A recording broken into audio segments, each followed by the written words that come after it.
What is up, guys? Alvaro here, and welcome to the Bilingual Stock Market channel again. On this channel, we talk about the markets, and we do it in English and Spanish as well, so you can pick your preferred language. And in this video, we have to talk about technicals, guys. We need to break down from a technical standpoint S&P 500, NASDAQ 100, and the Russell 2000, because the bears are gaining steam and they are in control of the markets as of now. And at the end of this video, I am also going to break down from a technical standpoint Docu, Apple, Sprt.com, and good old AAMC Entertainment. So without further ado, let's get right into the video because we have a lot to go over. Okay, guys, S&P 500. Here you guys can see a 5-day, 5-minute chart.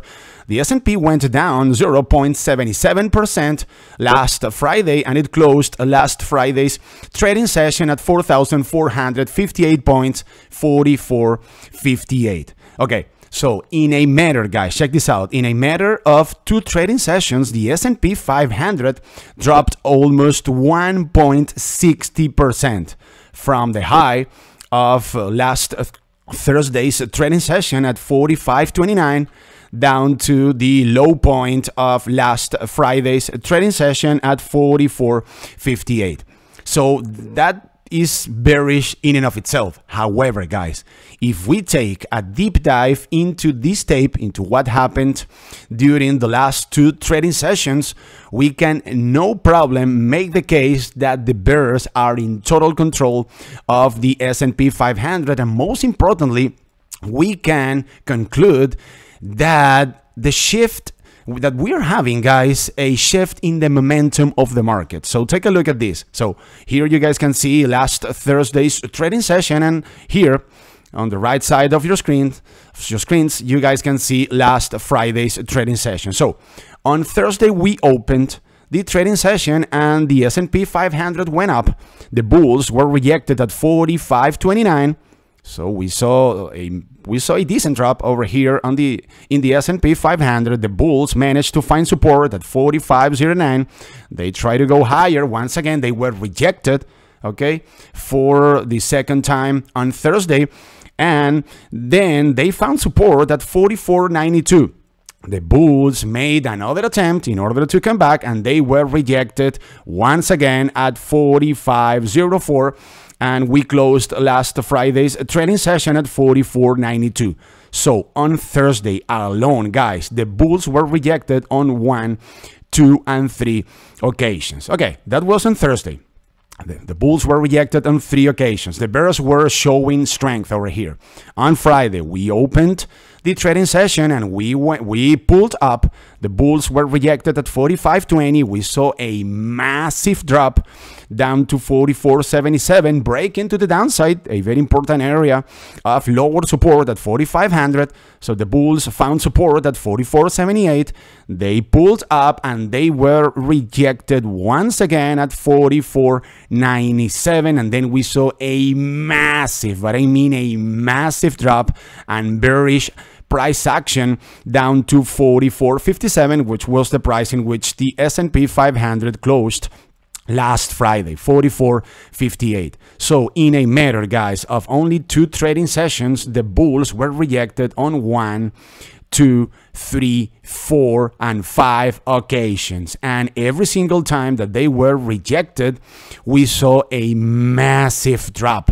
So that implies that the bears are obviously gaining control of the S&P 500, and that implies that the sentiment, guys, of the markets, or the sentiment, yeah, let's say the sentiment of the markets is shifting, guys, clearly. So this is very, but very bearish. So now, if we pull up the 4-hour chart of the S&P 500, we can notice that as of now, the S&P is oversold. It is the relative strength index of the S&P is at 29 points. So we could make the case that the S&P is due for a relief rally. And remember, guys, if this was actually the beginning of a correction, of a corrective process of the markets. We are not going to go down in a straight line. Nothing goes up in a straight line and nothing goes down either in a straight line. So if we are about to see a drop in the S&P 500 of 5 or 10%, we are going to have swings on both directions, going up and going down. So can we see a relief rally tomorrow? It is definitely in the cards. However, guys, let me zoom in here on the 4-hour chart. We are now trading between the moving averages. So this is my personal opinion. I believe that the next important area of lower support for the bulls in the S&P 500 is going to be 4440. 4440 is a previous area of overhead resistance in which the bulls of the S&P failed back on August 20th, and they also failed back on August 10 and also back on August 6th. And we are also talking about a former area of lower support that acted as such for the S&P back on August 12th and also back on August 11. So 4440 is very important. However, guys, watch out next week, guys, for 4390, 4400. Take a look at how 4390 is a previous area of lower support that acted as such for the S&P back on July 30th. It also acted as lower support back on July 28th. And we are also talking about a former all-time high and also a former area of overhead resistance for the bulls in the S&P 500 that acted as such back on July 14, and it also did it back on July 13. And take a look at how, guys, the 180 SMA on the 4-hour chart is about to coincide with this previous area of lower support and resistance. So what's the message that I want to get across over here? If the bears in the course of next week happen to be able to take on this area 4390, 4400, and they break this 180 SMA to the downside, then this is good night iron for the bulls. This would definitely imply that we are going to see a corrective process in the S&P 500. So let's say that we drop 5% in the S&P, guys. What are we talking about? We are talking about 4320. What about 7%? Let me see. So 7% would bring the S&P 500 down to 4240. That would be a substantial drop for the main index of the US. So watch out for these areas of support and support. I haven't called out actually any area of overhead resistance. And since we pretty much closed last Friday's trading session at 44.58, obviously, guys, the most important area, we have two very important areas of overhead resistance tomorrow. The first one, 44.73, which is a previous area of support and resistance in the S&P. And if that area of overhead resistance happens to be broken to the upside, which I don't think so, guys, I am not really an advocate of the fact that we are going to see a relief rally tomorrow. I think that we might see a turnaround Tuesday. We will see how that plays out.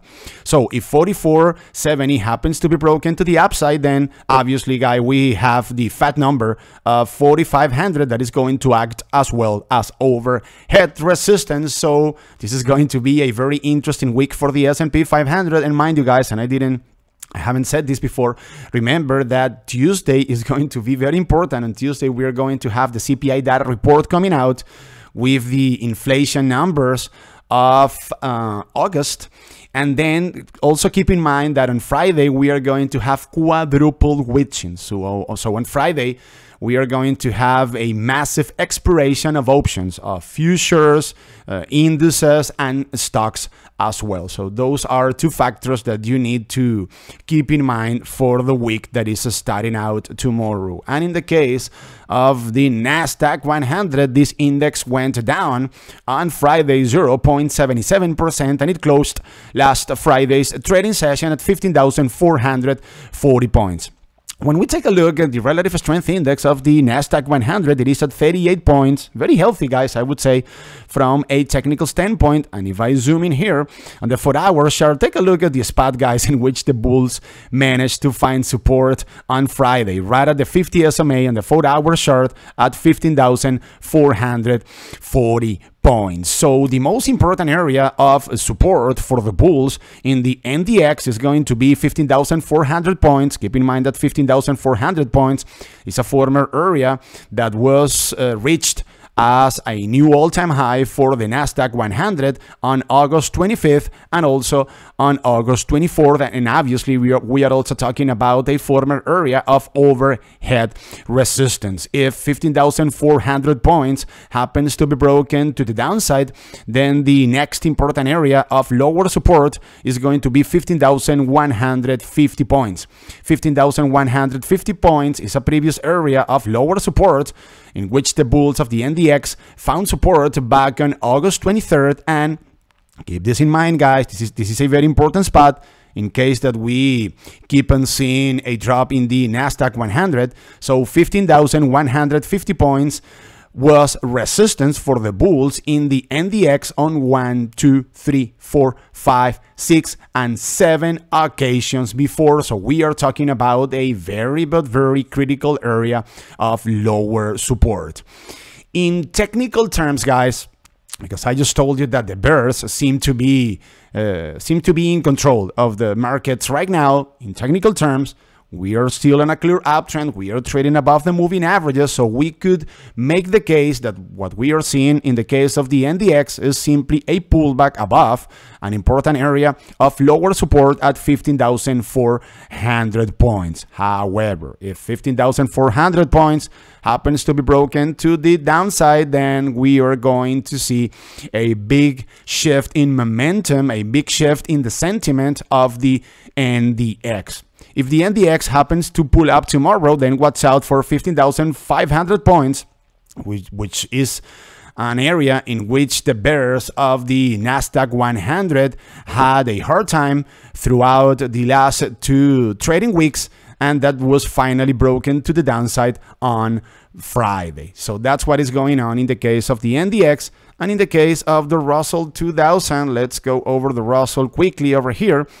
The Russell went down on Friday 0.96%, and it closed last Friday's trading session at 2,227 points. Okay, guys, so in the case of the Russell, we broke the moving averages to the downside, both the 180 SMA and the 50 SMA on the 4-hour chart. That is bearish, no doubt about it. In terms of support, we need to keep a close watch on 2,160 points. Remember and keep in mind that 2,160 points is the lower line of this horizontal channel in which the Russell has been trading since early February, and it has acted as support for the Russell on 1, 2, 3, 4, and 5 occasions since February, and it is also a previous area of overhead resistance in which the bulls of the Russell failed throughout January. So that is going to be a very important area of lower support for the Russell throughout next week. And from a bullish standpoint, I want to see the bulls of the Russell 2000 taking on the moving averages to the upside. So therefore, I want to see the Russell going over 2,250 points. In terms of the relative strength index, it is at 41 points.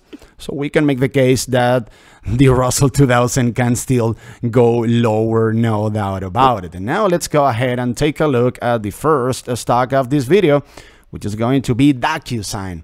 And in the case of DocuSign, this company reported very solid earnings recently, guys. I was really amazed when I took a look at the earnings report of DocuSign. So analysts were expecting EPS, or earnings per share, to come in at -1 cent, and they reported a positive EPS of 47 cents. What a huge beat when it comes to EPS. So Docu went down on Friday 1.48%, and it closed last Friday's trading session at $277. So tomorrow, guys, if the bulls of Docu happened to pay a visit down to $171, which is a previous area of lower support that acted as such back in mid-July, but we are also talking about a former area of overhead resistance in which the bulls of Docu failed back in February. I am going to be definitely tempted in order to pick up 40 or 50 shares of Docu.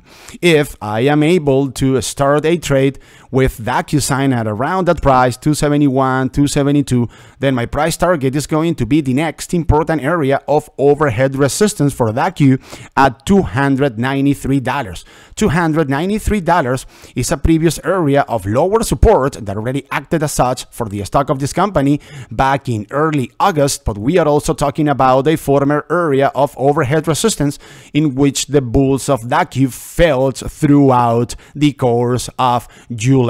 If I were able to take this trade the way that I am describing it, as I just said, picking up some shares at $272 and selling out of those shares at $293 each, I could be making a profit of almost 7.8%. And if I zoom in here on the 4-hour chart, it looks like, guys, we might see the formation of a death cross. Maybe on Monday or maybe on Tuesday. This would be a red flag in order to start a trade on DocuSign. So watch out for this 50 SMA crossing below the 180 SMA on the 4-hour chart, because if that bearish pattern happens to unfold, then as I just said, that is going to be a red flag in order to start a trade on DocuSign. So I would like to see this 50 SMA starting to pull up and the 180 SMA starting to go down before taking a trade, sorry guys, on DocuSign. And the second stock of this video is going to be good old Apple. And wow, guys, this was the talk of the town on Friday, huh? So Apple went down 3.31% and it closed last Friday's trading session at $148.97. And you guys already know, I guess, that a judge determined that Apple cannot force the developers or the companies that use the App Store Apple cannot force developers to use the Apple payment system in order to charge for their services. So I think that this is short-term stuff, guys. I don't think that this is going to affect the long-term story of Apple whatsoever. However, we saw a very sizable drop in the case of Apple on last Friday's trading session. So take a look at how, guys, the bulls of Apple managed to find support right at the 180 SMA on the 4-hour chart. And as of now, something that is worth pointing out over here is the relative strength index of Apple. It is at 28 points, so Apple is officially inside oversold territory right now. Okay, this is, for the most part, guys, the most important stock of the world. No doubt about it. So if the markets keep on going lower tomorrow, you guys can be absolutely sure that Apple is going to break this 180 SMA to the downside. And if that were to happen, guys, the next important area of lower support for Apple is going to be $145. $145 is a previous area of lower support in which the bulls of Apple found support back on August 19, and they also found support back on August 11. But we are also talking about a former area of overhead resistance in which the bulls of Apple felt back on July 7, and they also felt back on January 26th. So if Apple were to visit, guys, $145, we can make the case tomorrow. Right? So if Apple pays a visit down to that price, the relative strength index is going to be extremely low. Sorry, guys, extremely lower. It's going to be extremely low. Let's just put it that way. We could see the relative strength index of Apple at, 22 points, 21 points. So that is going to increase the likelihood for the bulls of Apple to find support at a previous area of support and resistance and then bounce back up. So I am going to be a buyer of Apple, no doubt about it, near $145. If I am able to pick up some shares of Apple at $145, then my price target is going to be the next important area of overhead resistance at $151. $151 is a previous area of resistance in which the bulls of Apple failed back on August 16. That would be a trade that would leave us a profit of almost 4.40%, a very solid profit. So watch out tomorrow with Apple, guys, breaking this 180 SMA to the downside and potentially paying a visit down to the lower support of $145. And now let's go ahead and take a look at support.com, ticker symbol SPRT. And guys, when I was preparing this video, I took a look at the short interest of support.com, and this is absolutely insane, guys. The short interest of support.com is still above 40%. It is a very, very high short interest, no doubt about it. So I don't like to talk about here on my channel about conspiracy theories about a mega short squeeze that is coming up and stuff like that, but no doubt about it, guys, support.com is a strong candidate in order to be involved in a short squeeze sooner rather than later with a short interest that is above 40%. Absolutely insane. So if in tomorrow's trading session support.com pays a visit, and by the way, I didn't say this, support went down on Friday 19.92% and it closed last Friday's trading session at $21. So listen up here, guys. If support happens to pay a visit to the lower area of support, no pun intended, of $19.40, which acted as support, no pun intended, once again, back on September 8th. And if I happen to confirm from a technical standpoint that that area is providing a good support, I am going to be picking up probably 200 or 300 shares of support.com.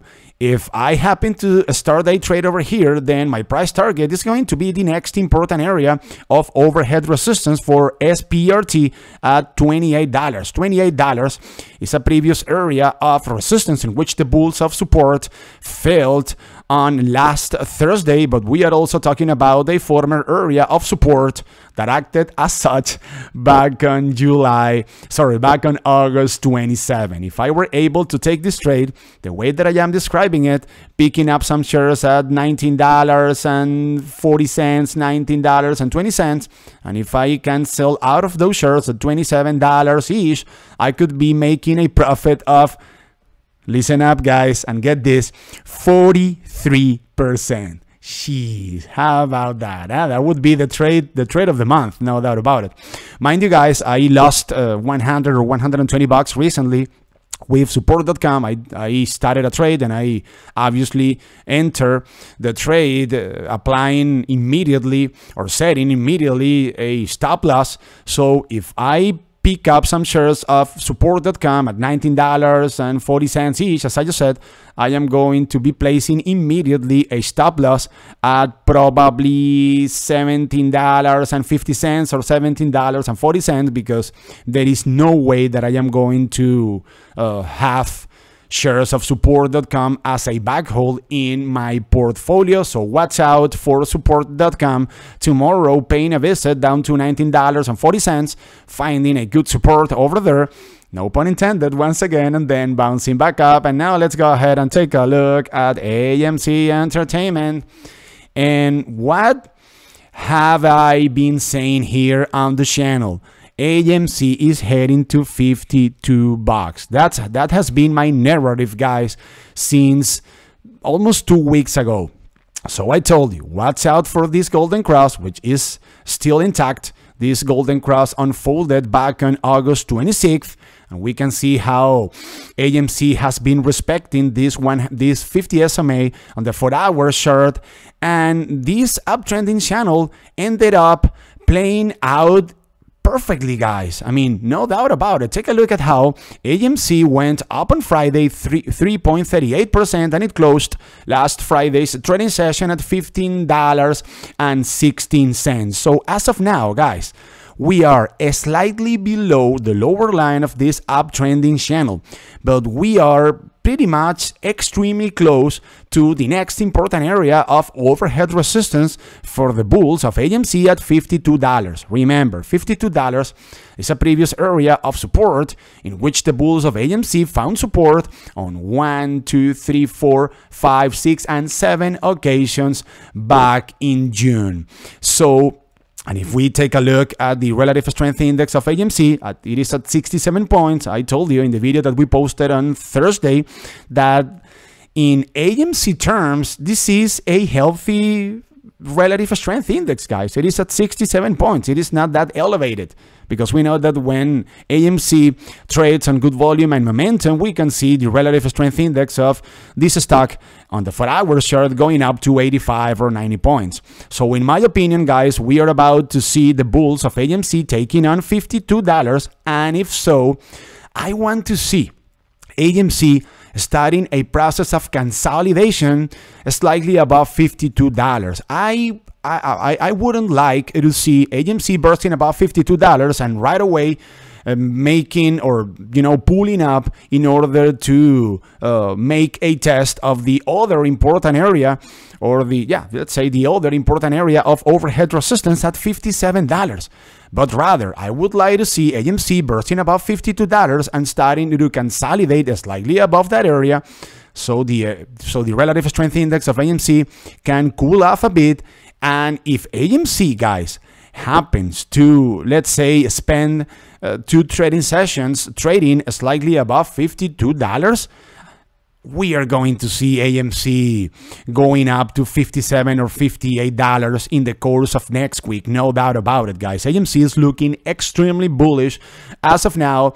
So watch out for AMC tomorrow, bursting above $52, starting to consolidate slightly above that area. And let's say maybe on Wednesday or Thursday, finally making another push higher in order to try to take on $58, which is a previous area of overhead resistance in which the bulls of AMC failed back on June 30th, and they also failed back on June 24th. But we are also talking about a former area of support that acted as such for AMC back on June 18 and also back on June 17. So everything is looking very, but very bullish in the case of AMC. And let's see, guys. I mean, AMC went up on Friday, on a day in which the markets went down as a whole. And you guys know that AMC trades inside the Russell 2000. And at times when AMC trades on good volume and momentum, it really doesn't care about whatever the Russell 2000 is doing. However, if the markets as a whole happen to take a huge hit, including obviously the Russell 2000, let's see if AMC can make this push higher with the markets going down. It is definitely a possibility, but let's see how that plays out. And with AMC, I am going to wrap up the video. Thank you very much for your attention, and thank you very much for hanging out with me once again. Remember and keep in mind, guys, that here on the Bilingual Stock Market channel, we are posting stock market update videos Mondays through Thursdays, 3 or 4 hours after the market closes. So if you want to get all of the notifications of all of our videos in a timely manner, you have to be subscribed to the channel, but you also need to activate the notification bell right up there. Follow us on Instagram as well, guys, at Bilingual Stock Market. And remember that this is the Bilingual Stock Market channel, the YouTube channel in which we talk about the markets, but we do it in English and Spanish as well, so you can pick your preferred language. But most importantly, this is the YouTube channel in which we know that the wonderful world of Wall Street is not for geniuses, it is for entrepreneurs just like you guys and myself. My name is Alvaro, and I will see you guys on Tuesday, guys, because tomorrow I won't be able to record the video in English. I have to go to a concert, and I am only going to be able to record my video in Spanish. So see you guys on Tuesday, and enjoy the rest of your day. Bye.